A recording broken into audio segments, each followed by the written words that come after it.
Primera votación. Tarjetas de votación distribuidas, 55.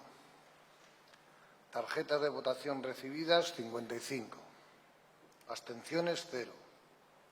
Tarjetas de votación inválidas, 0.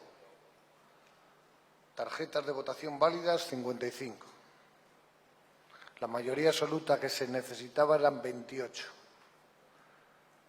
Elegido para un mandato de 2 años y medio, el señor Alexander Ceferin, con votos 42.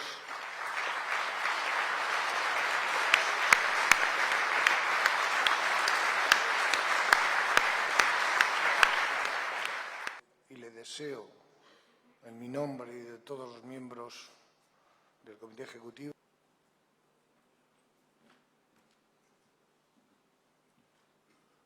Thank you for your fantastic support. It's a great honor, but at the same time, great responsibility. It means a lot to me. It means, and my family is very proud about it. My small and beautiful Slovenia is very proud about it. And I hope that one day you will also be proud of me.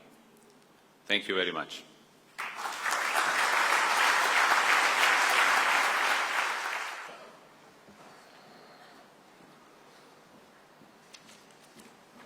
Ladies and gentlemen, football fans, losing is of course not nice, but I have to thank everybody for the very open and clear and pleasant campaign. The way I was received was very nice, and I really cherish the nice talks and intensive talks I had with various colleagues. It was in Italy when Alexander took the floor and said, "We are not enemies," and that is exactly how it is.